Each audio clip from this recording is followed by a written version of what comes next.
Greetings, retro lover. Ethan here, aka the Ghost Mall. And in this video, I'm going to be answering some of your questions, including stuff about the type of recording software and some of the other gear that I use, some questions about the songwriting process, and also, how did I get the name the Ghost Mall? So let's go ahead and get started. This is going to be my first ever Q&A video.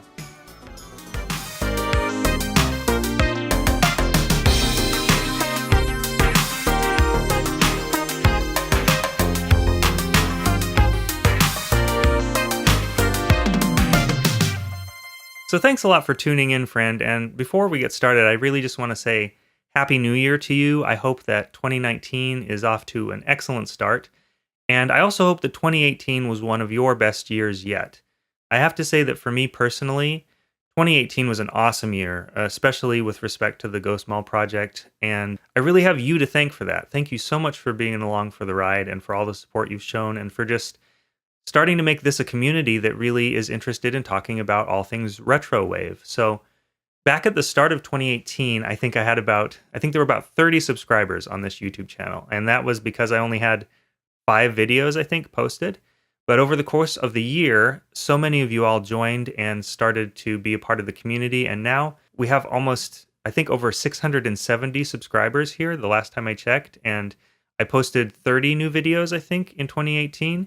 And I'm just really thrilled by that. So thank you so much. If you found value, whether it was information or inspiration or just kind of, some kind of nostalgic ability to nerd out about goofy stuff like I'm interested in here, I'm really glad and I really appreciate you taking the time to watch the videos. 2018 was also an awesome year for me in terms of my own music. I think it was the most productive year for me in several years making music. I put out about 10 new songs for the Ghost Mall, and those are all, I think, up on SoundCloud and a few on Bandcamp and in other places. And so in 2019, I'm really, really looking forward to bringing you lots more retro, nostalgic music, all kinds of stuff, both my own tunes and videos here on the channel. So with respect to music, I have plans to release 2 EPs this year, at least, one of which I've talked about on the channel. It's called Mega Jack, and it's in the style of Sega Genesis soundtracks from the early 90s.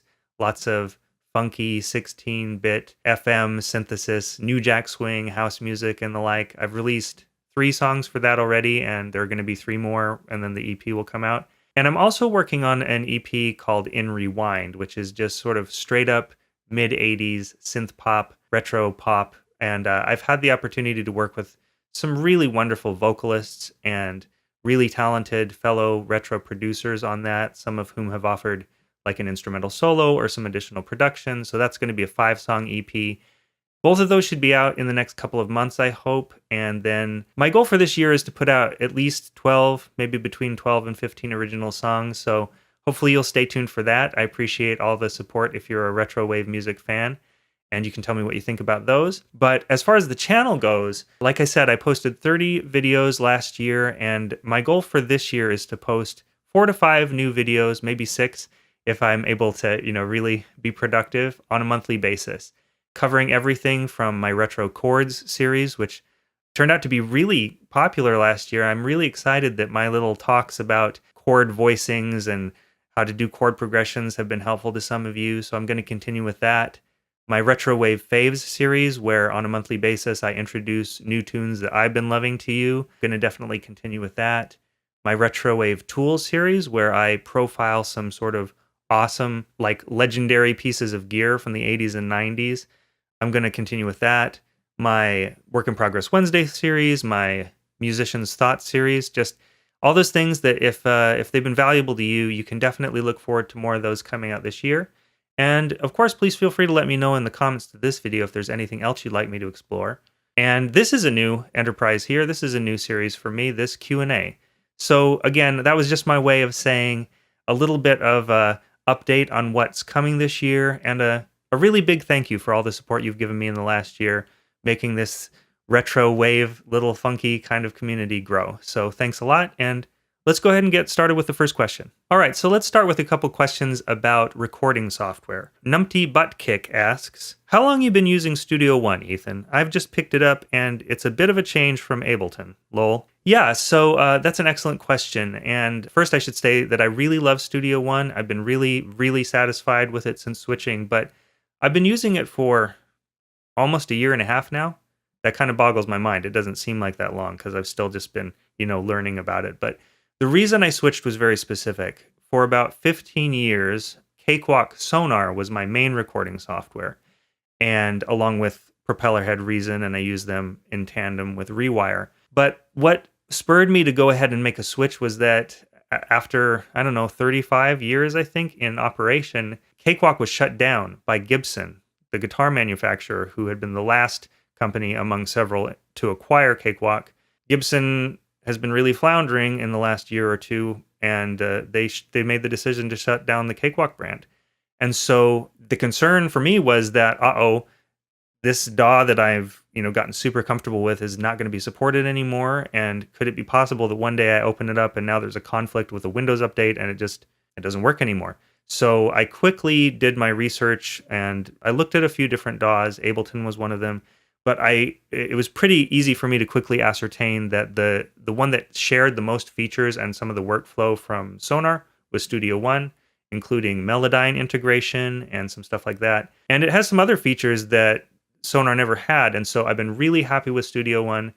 It did have a learning curve, but one of the things that was really cool is that it comes with templates to use like the hotkeys or the shortcut keys from different DAWs. Like you can use like a Pro Tools template if you're familiar with that in Studio One, and I just went ahead and set up my own that was similar to Cakewalk Sonar. So yeah, there's definitely a learning curve, but Studio One has served me really well. And I think Ableton is great too, from what I've seen. It's actually maybe the DAW I've used the least, but my advice about DAWs is always find something that works for you and stick with it and learn its ins and outs as best as you can. So thanks for the question. In a related vein, Mindosoft, I hope I'm pronouncing your handle here correctly, my friend. I know who you are. We've talked personally on some DMs before, and I really appreciate your support. So please let me know if I'm not saying your name right, Mindosoft. But you ask, you work in Reason, Sonar, Studio One. Did you give Reaper a try? Excellent question as well. I've not used Reaper myself. However, I have at least two good friends, one of whom is a audio professional who makes his living doing mixing, mastering, and like composition for licensing. And he uses Reaper and loves it. And another synthwave producer who I'm friends with loves it as well. I think that it holds its own from what I can see with any other paid product out there, some that cost several times what you can get Reaper for. So I'd say that from what I've heard, Reaper definitely gets a thumbs up from me. So continuing with some more questions about gear, but not recording software necessarily. Robotic Realm, a good friend of mine. Hello, thank you so much for your question, man. Really talented musician and excellent guy. He asks, by the way, something completely off topic. Is that a Roland XP80 behind you? I own a XP50 myself, so I was curious. I also think that the mic you have might be the same as mine. Is it perhaps a Rode NT1A? So yeah, actually almost exactly right. So let's see if I can turn around and show it here without losing you on the mic. This is a Roland XP80 music workstation from circa around 1996. It was my first synthesizer. I got it when I was a teenager in my first band. And for many, many years, I used it for all of my music production and composing. In fact, I still have, let me grab this real quick, a box full of old floppy disks with sequences from old projects on it. And the disk drive gives me trouble from time to time, but this is like the legacy of probably about a decade worth of using this XP80 as my main composition device. It's definitely an awesome instrument. It doesn't really fall within the umbrella of what I consider retro in terms of 80s or early 90s. It's more of like a mid 90s to late 90s synthesizer. But nevertheless, if you're interested in this instrument, anyone out there watching, and you'd like me to talk more about it, maybe I could make a few videos sharing some of the sounds or some of the features about it. But yeah, that's an XP80 for sure. And as far as the mic goes, so this microphone right here, it's not an NT1A, it's the NT2A. So I believe it has like the same diaphragm and internals, but you can't see it on the screen here, but it has a few switches on the front. One for switchable polar pattern. You can go cardioid, omni, or figure 8. It has a bass roll-off, like a low cut filter at 40 or 80 hertz, or you can turn it off. And then it also has a pad, so you can bring the input down -5 or -10 dB. It's a very versatile studio mic. It's actually the only one that I really own and use these days, and I use it for lots of applications. So yeah, so couple pieces of gear that I really like, and thanks a lot for your question, man. This next question comes from Tabletop 581, who asks, I saw you using some of UVI's vintage synths too, FMX1, etc. Is there a way of buying them individually, or are you forced to buy them in a bundle? And that's a great question. And it also gives me an opportunity to say once again, as I have on many previous videos, that I have to admit fully I am an unabashed UVI fanboy. I love UVI's soft synths. I love their other plugins like Spark Verb and Relayer. Those are like some of my favorite reverbs and delays. But when it comes to retro-oriented or vintage synth sounds, they're really unparalleled for me. Arturia does wonderful stuff, and theirs is more modeling, whereas UVI's are sample-based, but just super authentic, and I love them. But I could go on and on about UVI, so I won't. But to answer your specific question, you can buy most of UVI's individual synths by themselves. I bought, and I'll pull it out here actually. So I originally got the Vintage Vault, and this was an inbox, and since then they've expanded it considerably, added more products to it, and sort of improved the libraries of some of these. So they're at, I think, Vintage Vault 2 now, and I upgraded to that when it came out.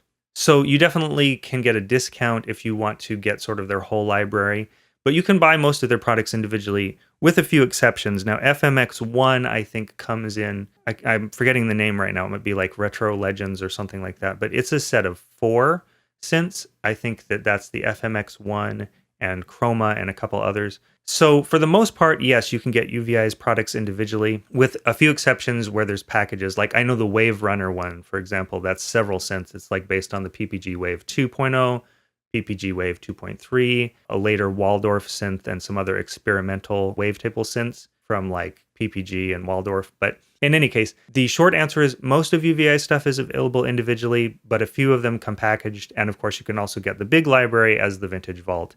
And I love it all. So this question comes from Forger, and it is related not to audio recording or music production gear or software, but actually how I make these videos. So Forger asks, can you please tell us how are you recording audio and the screen of your PC at the same time? Are you using Voicemeeter or something similar? I cannot figure out how to do it. I'll be forever grateful for this if you could answer back. So excellent question. Very happy to answer it, not just in a comment, but on this video for other folks as well, because it's something that totally vexed me for a long time. So if you're unaware, what Forger's talking about is how to be able to make videos like this, where you have audio from your DAW and you're able to talk about it simultaneously and, you know, create a video for YouTube or another platform. The problem is, and this may be a PC only problem. I understand that Mac users actually have an easier integration, but I can't really speak to that because I'm not a Mac user. But on PC, if you use Osseo drivers, you aren't really able to then use a software solution easily to record audio in from a microphone or a sound card device, as well as the audio from your DAW. The way Windows does it is really a pain in the butt. Now, he mentions here Voicemeeter. I think he's talking about the Voicemeeter Banana software, which purports to be a solution that does exactly that, where you can go ahead and grab audio from an incoming source like a microphone, as well as from your DAW at the same time. However, I tested it out, and no matter how hard I tried, I couldn't get Voicemeeter Banana to work. So my solution is a hardware solution. So what I ultimately did was I went ahead and I bought this. Let me show this to you really quick. Let's see if you can get this in the shot here. This is a Zoom H6 handy recorder, and they have a whole line of these, some with more or fewer inputs. I think this is the one with the most inputs.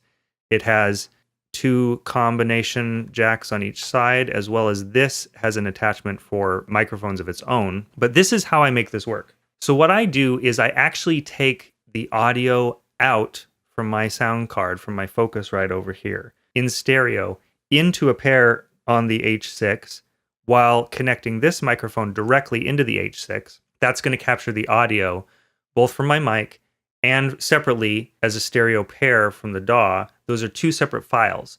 And then I'm able to bring those into the computer after the fact and sync it up with a video which comes from OBS. And the microphone on this camera that I'm talking to right now also captures my voice, which allows me to sync it with the voice track from this mic. Then everything's up in sync. and I edit from there in Adobe Premiere Pro. I have to admit, it's not a very elegant solution, and it's not a simple solution at all, and it's kind of a costly solution. I wish there was one that was just software-based that I could recommend to you, but after beating my head against the wall for a number of months and having that prevent me from making these kinds of videos, I finally decided that this was going to be the easiest way to get where I wanted fastest, and the H6 is very handy for a number of different reasons anyway, so it's nice to have around. Having said that, there is one shortcoming to this setup, which is that it doesn't allow me to do any kind of live streaming. It's, as I said, after the fact, I import the audio in, so still trying to figure out something about that. If there's anyone out there in YouTube land smarter than me who has a recommendation for a Windows user about how I could live stream, or also other suggestions of stuff that does work that might help Forger or other people in the comments, then please let me know. And yeah, I hope that's helpful. That's how I do it. All right, now moving on from the gear and software-oriented questions to a few that have to do more with songwriting and production and the like. This question comes from Andy Sweetman. It says, "Nice video." This is on my Retro Chords video. "Just curious, what's the idea behind the bits of sticky tape on the keys? Thanks." And thanks a lot for your question, Andy. I know that probably looks weird. If you have seen that video or a couple other videos from around the same time, he's talking about I have some little bits of colored sticky tape stuck to the keys on my MIDI controller. What those are these. These are just like post-it tabs that you use if you're going to mark books that you're reading for annotation.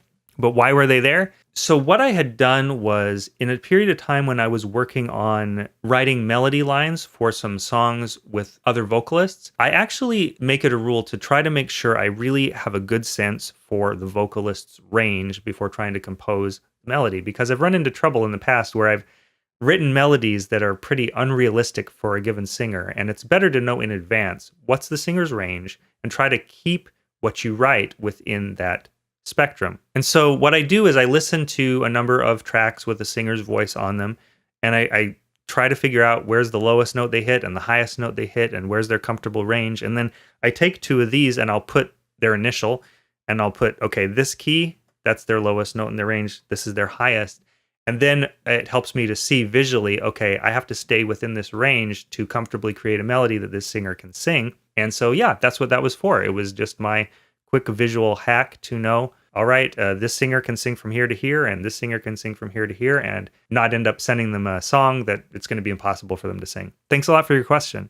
Also on the Retro Chords video, Eric Lynch recently asks, "Great video, Ethan. I found it really helpful. I'd love to see a follow-up video from you about the expansions you mentioned at the end of the tutorial, linking chords, voice leading, and substitutions." Thanks a lot, Eric, for this, and I already replied to you in the comments, as I think you know, but for other people out there watching this, I did do a follow-up to the original Retro Chords video, and in that video, what I was really trying to do is talk about chord construction and how to get jazzy sorts of extensions in your music. I wasn't talking about chord progressions per se, or voice leading, or any of that stuff. But in a follow-up video called Retro Chords Breakdown Late 70s Style Soul, which I'll link in the description, I do go more into creating chord progressions and voice leading and diatonic versus non-diatonic chords and substitutions and some of that stuff. So that's already out there, and if you're interested, I'll link it up in the description. And if those two chords have interested you, as they seem to have many people who watch the Go Small, you should know that I do have plans to do at least 2 or 3 more Retro Chords videos in that series where I expand on those concepts even more. So stay tuned for that. So on that second video, that follow-up video that I just mentioned, Zetra left a question saying, "Question, so how did you go about choosing/making the rhythms of the chord progressions? I have what I like to call block chord syndrome. Don't worry, you're not the only one. There's plenty of us. And I often can't figure a way to move them for the life of me. Could it be related to having plenty of experience playing, a bunch of references to call upon, or both, maybe even something else?" This is an excellent question, Zetra, and thanks a lot again for asking it. I really appreciate it because I don't address it in that video. But what I would say, and what I believe I said in a comment to you, is that a lot of this does come down to tacit knowledge. The ability to feel out and in the moment strum a chord pattern or play a comping rhythm on the keys often does come down to a lot of experience. How many songs have you played? How many of those different rhythmic patterns for comping or strumming have you internalized? And how fluent are you with them to call upon them when you get the feel of a tune and you're like, this would fit right here? A lot of it's not really cerebral or even conscious. It is unconscious. Having said that, The work really then becomes trying to absorb as much as you can. There are definitely resources out there. There are books of different kinds of patterns, for example, like different clave patterns from Latin music or different kinds of comping patterns. Maybe there are resources that talk about polyrhythms and how you can get those kinds of syncopations going on. So you can find those resources, books, videos, for example, even here on YouTube, I'm sure. But just more basically, I think it comes down to listening to, learning, and playing a lot of different songs and building up your vocabulary of different kinds of rhythms. And also trying to experiment. Well, I have the right hand doing this. What can I get the left hand doing that will be an interesting interplay, and vice versa? So I hope that's helpful somewhat. I hate to kind of say, it does come down to experience and what you've absorbed over time. But the more you do that, the more fluent you'll become in just sort of injecting that into the moment or in your creative process into your own music. Thanks a lot. So, following up on some of these kinds of questions about guidance on songwriting and production, this question came from Dirk Diggler, who asked, "Do you do any kind of tutoring or support? I would love to have a pair of ears of someone with similar tastes that can help push me forward." Well, thanks a lot. I really appreciate, first of all, the vote of confidence that question represents, that you feel like I could help you in that way. And I really do sincerely appreciate that. The short answer is no, not exactly. I don't really have anything like that to offer right now. In a way, these videos have been my attempt to try to be of service at scale to as many people as I can, just offering what it is that I know, which is, maybe not as much as some other people know, but it's something, and trying to get it out there to whoever might find it useful. But I do know, and I definitely acknowledge as a fellow musician, from me to you, that it can help so much to have someone who will actually listen to what you're working on. And so a couple thoughts about that. First off, there are some groups that I can recommend. In particular, I'm a member of the Synthwave Producers group on Facebook. And often people post in there with works in progress saying, "Hey, I'm working on this. Could some of you chime in with some comments, give me some feedback, give me some direction?" And usually it's really helpful for the most part, so I can recommend that. Maybe more specifically, if there are artists who you like, people, working in a similar vein, who do similar stuff to what you're interested in, and you feel like they're accessible to you, try to reach out and make friendships with those people. And you can maybe create a kind of little mastermind group where you can share back and forth works in progress and just be of support and guidance to one another. And finally, apart from the YouTube videos, I am trying to think about some additional ways to help go deeper with folks. I do get DMs and email messages from folks from time to time asking me this type of stuff. And often, if I have the time, I listen and offer feedback. But I've thought about maybe creating a group coaching, or just kind of a mastermind group of my own in the future, where it would be a handful of people doing the type of thing I just discussed, and or maybe creating some more in-depth courses that go deeper than these YouTube videos with specific topics, and maybe there can be a feedback portion to that course. So I guess, again, the short answer is I don't really offer that now, but I'm thinking about how I could best do it to benefit the most people. So if any of you have ideas about things that you would like me to maybe try to put together in the future, please let me know in a comment. And another thing that you can do definitely is, I'll put a link into the description of this video to sign up for my email list, which is the place where I'm able to sort of talk to people most personally. And if you want to be a part of that, it's really small right now, and it's kind of a good way to reach me, especially since Facebook appears to be making it harder and harder for me to talk to people. So please feel free to sign up for my email list in that link in the description. And not only can you maybe converse with me that way, but if and when I do put something together that would answer this need, I'll definitely be announcing it through the email list. So that would be a good way to know about that when that happens. Thanks a lot for your support and for your question. All right, and the last couple questions here, not to do with gear or songwriting or production or any of that stuff, but really just to do with my own music and the Go Small. Morbio Music, who is an excellent musician in his own right, on my Work in Progress Wednesday video where I was working on a Mega Jack track, said, "Really nice work in progress. Love the Genesis sounds. Is there a finished song?" Yes, there are. There are 3 actually, and as I mentioned at the start of this video, there's going to be an EP of 6 songs in that Sega Genesis soundtrack style. But if you are interested in checking out what's already done, the 3 tracks so far are called New Dawn, Speakeasy, and Mega Jack. And they are, again, sort of funky FM, early 90s New Jack Swing and the like. So I'll put the links to those tunes in the description if you're interested. And thanks for your interest, man.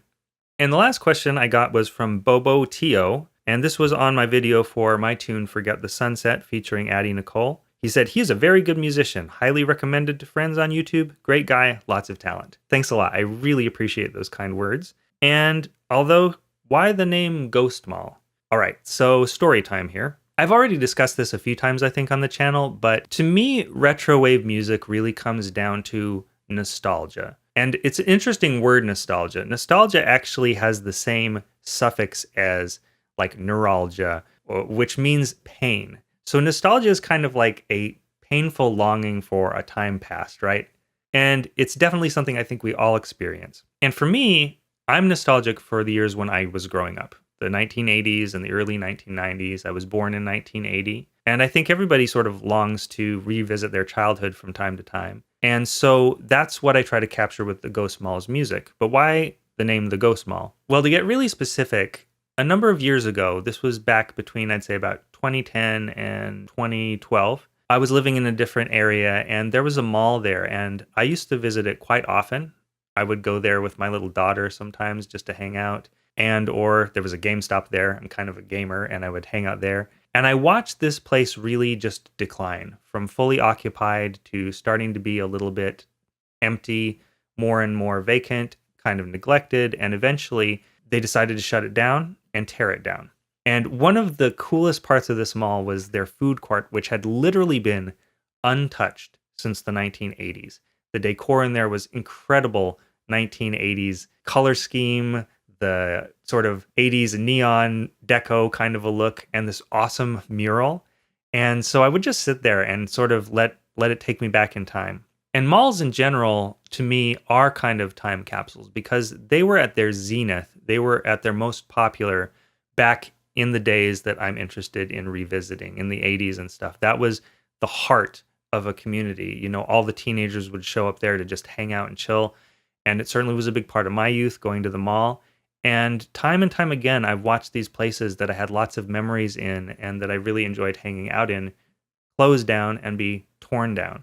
I'm originally from Utah, and a couple malls that I visited there, like the Cottonwood Mall and the Crossroads Center, they were shut down and eventually torn down, or in one case imploded. The mall that I was just describing, that I really sort of drummed up the idea of the Ghost Mall as a musical project in, that was the White Flint Mall in Maryland. And my family and I moved out of the neighborhood, and just a couple weeks later was when they shut down the mall, and now it's just a giant vacant lot. Kind of pains me to visit it. And most recently, I've been living in Northern Virginia, and me and my daughter used to spend quite a bit of time in a true ghost mall, very, very vacant place, but a place that I really loved because it really represented the vibe that I wanted to sort of call up with my music. That was Landmark Mall in Alexandria, Virginia, and it closed down just about a year ago now, and I drive past it sometimes and wish I could go inside and check it out in its abandoned state, because there's something, really nostalgic to me and bittersweet about these places that had been so full of life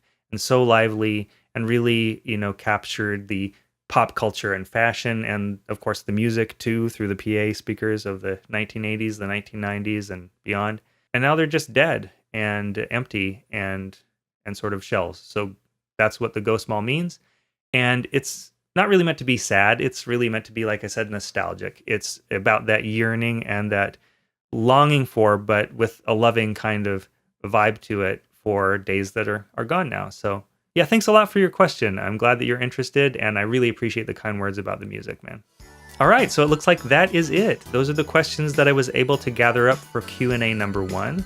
I really appreciate all the interest. And as I said, please, if you have a question about anything at all that you'd like me to answer, please feel free to leave it in the comments below and I'll loop it in for the next one. Also, if you like this video, please feel free to give it a like here on YouTube, and you can find it later in your liked videos playlist. And if you're new here and you liked what you saw, please feel free to subscribe so that you'll be able to keep up with all of the exciting retro wave oriented stuff that I'm going to bring out here on YouTube in 2019. All right, thanks again for your support, everyone. I really appreciate each of the questions. I really appreciate everyone watching. I really appreciate all the support you've given me in the last year or so, and I promise that 2019 is going to be full of even more retro goodness. So please stay tuned, take it easy, keep it retro, and be well.